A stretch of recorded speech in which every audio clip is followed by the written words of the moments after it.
Selamat datang di channel Zimar Imam. Sembari mendengarkan tinggalkan like dan komentarnya bosku. Jangan lupa pasang headset kalian. Siapkan kopi dan camilan. Lupakan pahitnya kehidupan. Mari kita dengarkan sambil rebahan. Puan Tanah adalah dewa. Bab 381.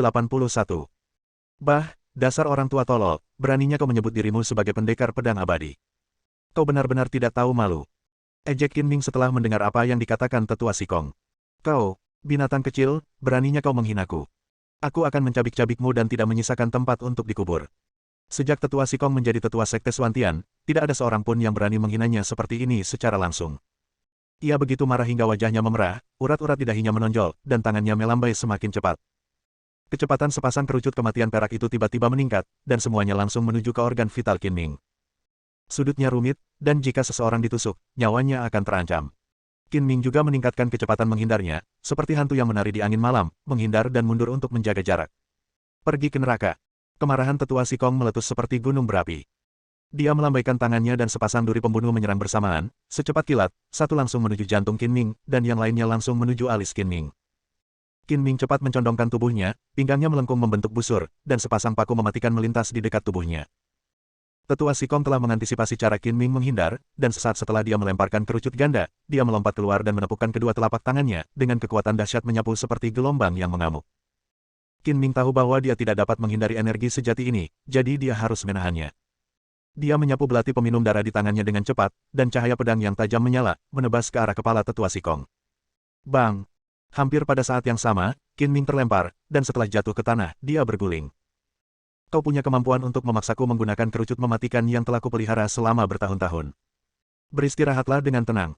Tetua Sikong menyeringai muram, menjabat tangannya dan membuang sepasang kerucut mematikan yang baru saja terbang kembali. Dua sinar cahaya dingin terbang melewati tanah, satu langsung menuju kepala Qin Ming, dan yang lainnya langsung menuju pinggang dan perut Qin Ming. Untungnya, Qin Ming sigap dan cekatan. Ia melihat sekilas dua sinar dingin dari sudut matanya saat berguling. Ia segera menancapkan belati itu ke tanah, menghentikan gerakan berguling itu. Seluruh tubuhnya terangkat dari tanah, dan tangannya yang lain mencengkeram paku mematikan yang mengarah langsung ke perutnya.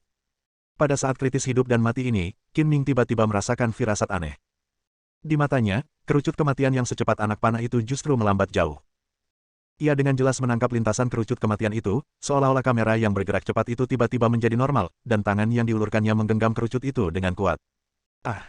Qin Ming menjerit dan meraih paku mematikan itu untuk menutupi perutnya. Kelihatannya tidak ada bedanya dengan ditusuk. Tetesan darah menetes melalui celah-celah di antara jari-jarinya. Qin Ming seolah tak menghiraukan rasa sakitnya, dia pun membalikkan badan dan bangkit berdiri, menyinarkan cahaya pedang di belakangnya, bergegas menuju gerbang villa dengan kecepatan tinggi, lalu melarikan diri. Kau masih ingin melarikan diri tepat di bawah hidungku. Berikan aku hidupmu. Tetua Sikong berteriak dan mengejarnya. Ia ingin mengendalikan dan menarik kembali paku mematikan yang telah menusuk perut Qin Ming, tetapi gagal setelah beberapa kali mencoba. Ayah, hati-hati. Sikong Yunhe dan Mu Yunsu mengikutinya, tetapi setelah mereka berlari keluar dari gerbang villa, mereka melihat sekeliling dan menyadari bahwa mereka telah kehilangan jejak tetua Sikong dan Qin Ming dalam pandangan mereka. Pria bermarga Qin itu terluka parah dan tidak bisa lari jauh. Ikuti jejak darah untuk mengejarnya. Sikong Yunhe menundukkan kepalanya. Dia dengan hati-hati mencari noda darah di tanah dan mengejar ke arah di mana Qin Ming menghilang, tetapi ini sangat memperlambat kecepatannya. Jika kau tidak ingin mati tanpa tubuh yang utuh, maka berhentilah di sini dan serahkan semua barang itu. Aku mungkin mempertimbangkan untuk mengampuni nyawamu. Tetua Sikong mengikuti Qin Ming dari dekat pada jarak lebih dari 10 meter, mengejarnya tanpa henti. Tak lama kemudian, dia meninggalkan villa itu jauh di sana. Malam ini, setelah tetua Sikong melihat Qin Ming, terjadilah konflik dan dia menyerang Qin Ming dengan kasar. Dia tidak sempat bertanya tentang keberadaan cincin itu. Dia baru saja membunuh orang itu dan melupakan tujuan perjalanannya sejenak. Dia baru mengingatnya sekarang. Qin Ming tidak menjawab, tetapi berlari dengan kecepatan yang sangat tinggi selama 5 menit. Melihat hamparan bunga di depannya, ia berlari menembus rimbunan pohon holi yang tinggi dan rimbun di sekeliling hamparan bunga itu dan melompat masuk.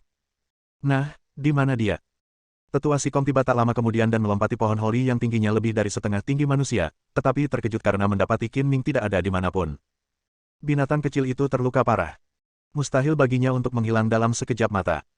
Keluarlah, aku tahu kau bersembunyi di dekat sini, kau tidak bisa lari. Tetua Sikong berteriak beberapa kali dan melambaikan tangannya. Satu-satunya duri pembunuh yang tersisa bergerak maju mundur di antara bunga-bunga, mencoba menakut-nakuti Qin Ming yang mungkin bersembunyi di antara bunga-bunga itu. Namun, bunga-bunga tertinggi di hamparan bunga itu tingginya tidak lebih dari 1 meter. Jika ada orang yang bersembunyi di antara bunga-bunga itu, ia akan mudah ditemukan.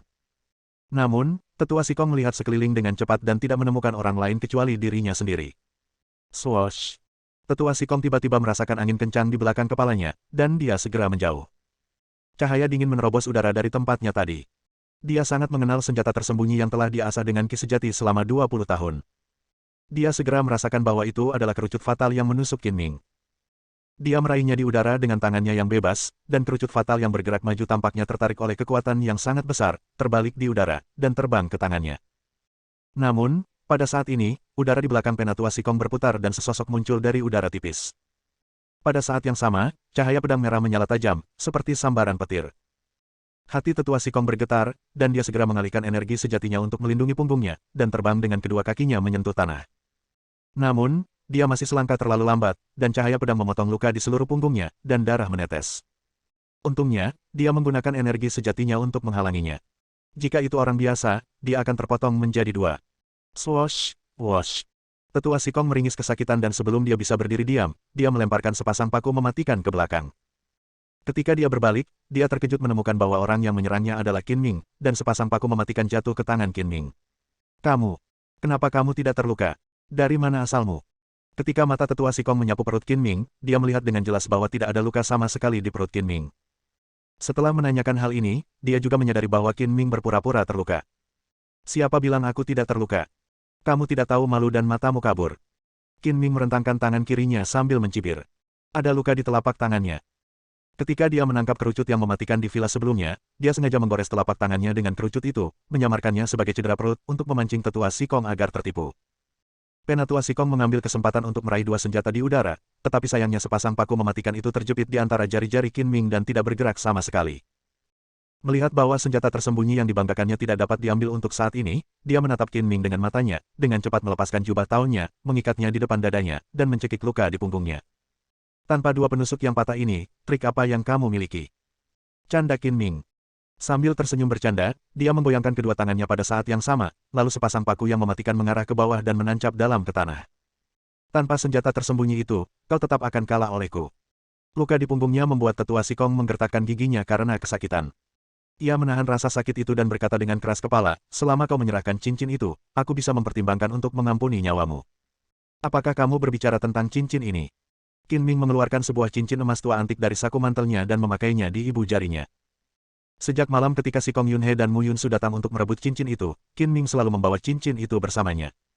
Tidak ada tempat yang lebih aman daripada tubuhnya. Siapapun yang ingin mencuri atau merampoknya harus melewatinya terlebih dahulu. Ketika Tetua Sikong melihat cincin kuno itu, matanya berbinar dan tanpa sadar dia mengulurkan tangan untuk mengambilnya, tetapi dia hanya mengambil satu langkah dan langsung berhenti. Wah, cincin ini hanya akan membawamu pada kematian. Kalau kau ingin hidup, serahkan saja dengan patuh. Dia tahu bahwa dia terluka parah. Jika dia terus bertarung, dia akan mati kehabisan darah bahkan jika Qin Ming tidak membunuhnya. Sekarang dia hanya bisa bersikap sopan terlebih dahulu baru kemudian bertindak, dan bertindak sesuai situasi. Kau bilang kau ingin membunuhku sebelumnya. Apa kau pikir aku akan memberimu makhluk abadi tua ini? Qin Ming mencibir.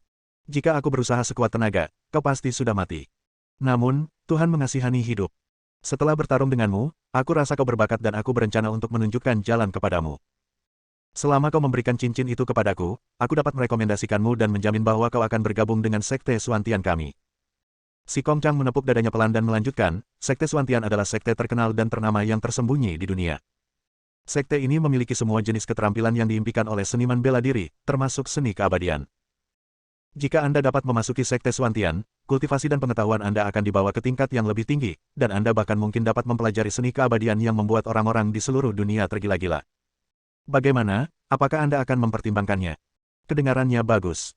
Coba aku pikirkan. Qin Ming merenung sejenak dan tampak tergoda. Mata Tetua Sikong berbinar, dan dia menyerang selagi besi masih panas, sambil berkata, saya adalah tetua yang bertanggung jawab atas urusan duniawi Sekte Suantian. Saya akan memperkenalkan Anda kepada sekte ini, dan Anda akan dianggap sebagai murid saya. Ketika saatnya tiba, saya akan membuka pintu kemudahan bagi Anda dan menyediakan berbagai sumber daya untuk kultivasi. Jika Anda ingin kembali ke dunia sekuler untuk mengunjungi sanak saudara dan teman, Anda hanya perlu mengucapkan sepatah kata. Tunggu, mari kita bicarakan hal-hal lainnya nanti. Pertama, katakan padaku mengapa kamu harus mendapatkan cincin ini. Tanya Qin Ming. Cincin itu sangat penting dan tidak bisa diberikan kepada orang lain. Aku akan memberitahumu saat kau menjadi murid Sekte Suantian. Karena kau tidak mau memberitahuku, maka aku akan menggunakan kekerasan.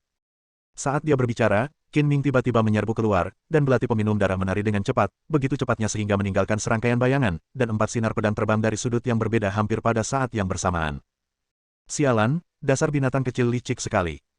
Sementara tetua Sikong melobi Qin Ming, dia diam-diam mengumpulkan energi sejatinya dan bersiap untuk melakukan serangan diam-diam. Tanpa diduga, sebelum dia sempat bergerak, Qin Ming mengambil inisiatif dan buru-buru menepukkan telapak tangannya. Kekuatan yang luar biasa menyapu dan bertabrakan dengan energi pedang. Terdengar suara keras saat kekuatan energi itu bertabrakan, dan bunga serta tanaman di sekitarnya hancur dan berubah menjadi puing-puing yang berterbangan. Namun, angin kencang bertiup kencang, dan Qin Ming menghilang begitu saja. Sungguh cara yang aneh.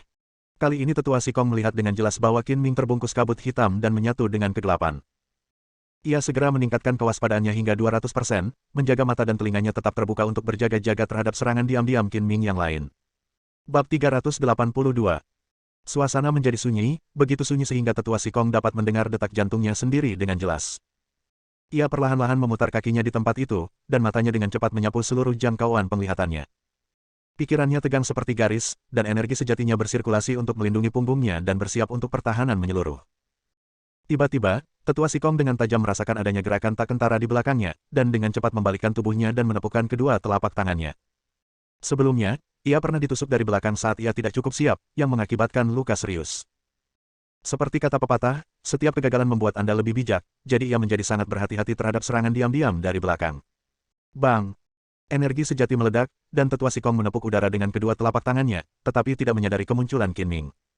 Aliran udara yang kuat menghantam bunga-bunga, dan ranting serta daun beterbangan kemana-mana. Dasar pengecut, keluarlah jika kau punya nyali dan lawan aku selama 300 ronde. Tetua Sikong mengumpat dengan marah, dan mulai bergerak diam-diam menuju tempat di mana sepasang kerucut pembunuh maut tertanam dalam. Jika dia bisa mengeluarkan kerucut pembunuh maut untuk melindungi tubuhnya, dia yakin dia bisa menarik Qin Ming keluar. Pada saat ini, udara di atas kepala tetua Sikong berputar tanpa suara, dan Qin Ming muncul di udara, kepalanya tertunduk, dan menusuk ke bawah dengan pedang seolah-olah dia telah jatuh dari langit. Hati tetua Sikong bergetar, merasakan firasat buruk, dan dia menghindar dengan cepat, tetapi dia masih selangkah terlalu lambat, dan belati merah tua itu menusuk bahunya seperti pisau yang memotong tahu. Ah! Tetua Sikong menjerit melengking. Saat pergelangan tangan Qin Ming berputar, seluruh lengan kanannya terpotong di bahu dan jatuh ke tanah, dengan darah menyembur keluar. Dasar orang tua bodoh, biar kutunjukkan padamu bagaimana cara kau mati sekarang. Lebih baik kau jangan bergerak. Saat berikutnya, tetua Sikong merasakan kilatan di depan matanya, dan belati tajam ditekan ke lehernya. Dia berteriak ketakutan, jangan. Jangan bunuh aku. Hidup atau matinya bukan urusanmu. Qin Ming menekan belati itu, dan bilah tajam itu memotong kulit tetua Sikong, tetapi tidak ada setetes darah pun yang mengalir keluar, karena semuanya telah diserap oleh belati peminum darah itu. Asalkan kau tidak membunuhku, aku akan setuju dengan syarat apapun. Tetua Sikong tidak lagi bersikap merendahkan seperti yang ditunjukkannya setengah hari yang lalu. Dia menutupi lengannya yang patah dengan satu tangan, wajahnya sepucat kertas, dan butiran keringat seukuran tali putus mengalir di pipinya, seperti anjing yang kehilangan rumahnya. Katakan padaku, apa istimewanya cincin ini? Jika kau berani berbohong padaku, aku akan membuatmu kehilangan kepalamu. Qin Ming mengangkat ibu jari kirinya, mengulurkan cincin yang dikenakannya di depan tetua Sikong, dan berkata dengan suara dingin. Ini adalah cincin penyimpanan. Konon katanya cincin ini berisi rahasia besar. Tapi aku benar-benar tidak tahu apa rahasianya. Bahkan di antara semua sekte tersembunyi, hanya sedikit orang yang mengetahuinya. Hanya itu yang aku tahu, dan aku sama sekali tidak berbohong kepadamu. Tetua Sikong ketakutan dan khawatir hidupnya akan berakhir kapan saja. Cincin penyimpanan. Bagaimana cara membukanya? Qin Ming telah memperoleh cincin ini selama beberapa waktu dan telah mengamatinya dengan saksama berkali-kali. Selain bahan yang tidak diketahui, ia tidak menemukan fitur aneh lainnya. Orang biasa tidak bisa membukanya. Mereka perlu mengembangkan kesadaran spiritual mereka. Mungkin rahasia besar cincin itu tersembunyi di dalamnya.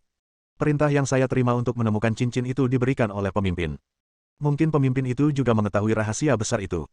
Tidak ada kunci untuk membuka brankas itu.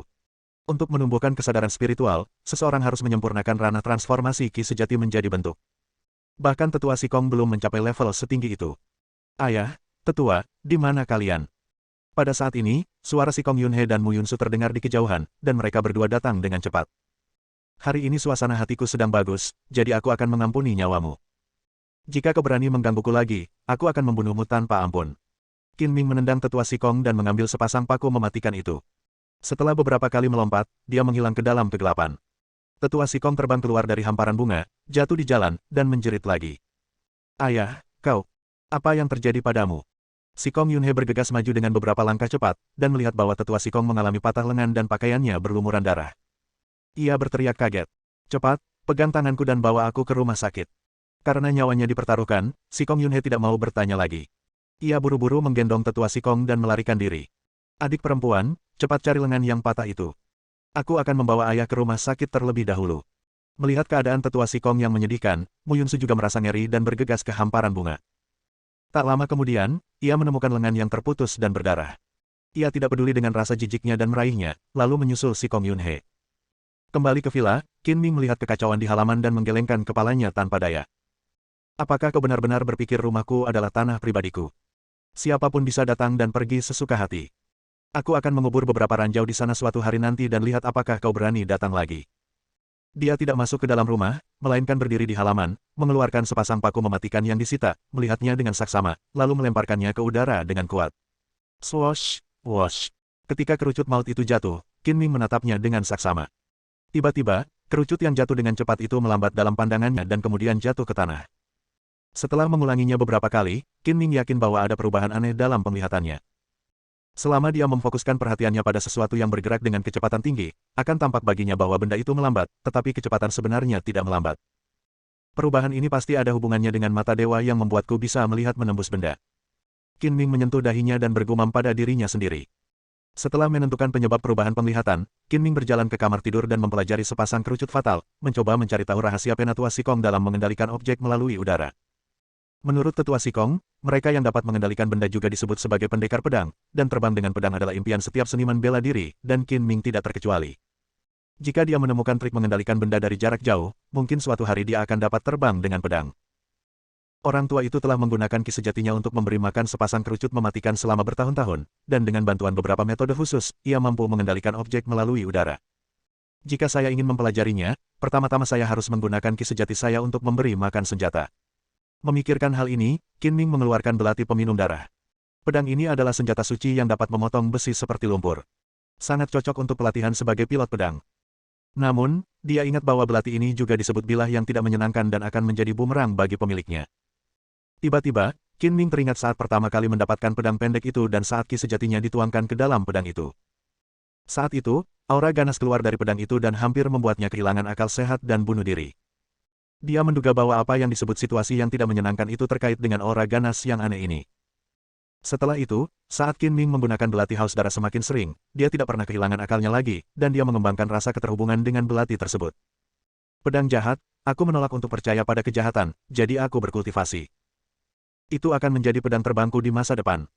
Setelah mengambil keputusan, Qin Ming duduk bersila, memegang belati di antara kedua telapak tangannya, dan perlahan-lahan mengalirkan energi sejatinya ke dalam pedang.